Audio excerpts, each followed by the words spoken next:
mademoiselle? Je me nomme Kadiatou Barayou, journaliste malienne. Ok, journaliste malienne. Donc,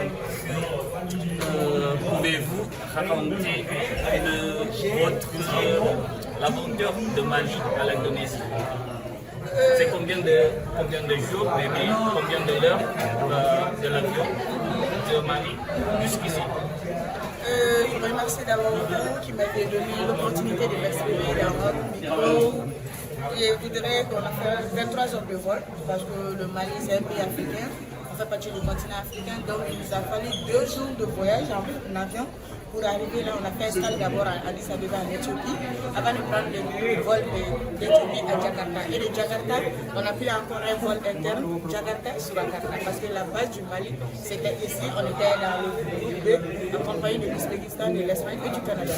Donc ça veut dire que ça va, on est chez nous, on a commencé chez nous avec un 3-0 face à l'Ouzbékistan, on termine avec un 3-0 face à l'Argentine et on décroche notre médaille de bronze.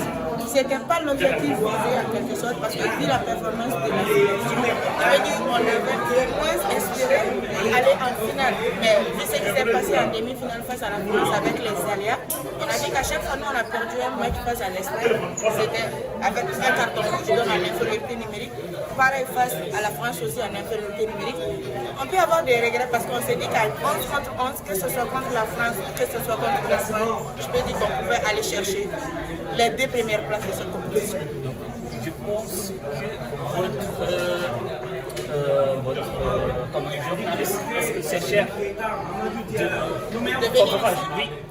C'est extrêmement cher parce qu'en France, ça va dans les 1 million environ.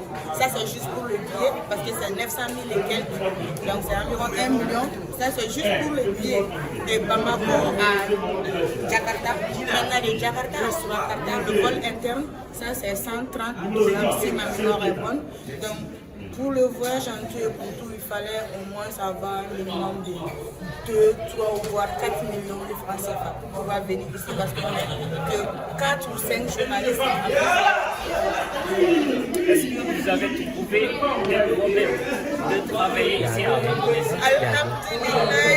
J'ai apprécié quelque chose, c'est l'humilité, la gentillesse, la courtoisie de la population indonésienne. Il nous suffisait juste de demander un service qui allait voir 2 ou 3 personnes de secourir, que ce soit ici à Surakarta, que ce soit lors de nos 2 ou 3 matchs à Surabaya. Vraiment, on remercie la population indonésienne. C'est une population d'hospitalité. Comme on le dit chez nous, le Jatiria existe vraiment en Indonésie. Ce n'est pas seulement en Afrique, ce n'est pas seulement au Mali. Ici en Indonésie, on a vu des choses, on a vécu des expériences exceptionnelles. Et notre équipe termine à la 3e place. On peut dire que merci à l'Indonésie. Terima kasih sudah menonton. Silakan subscribe, like, dan jangan lupa komen di bawah ya bola spotter.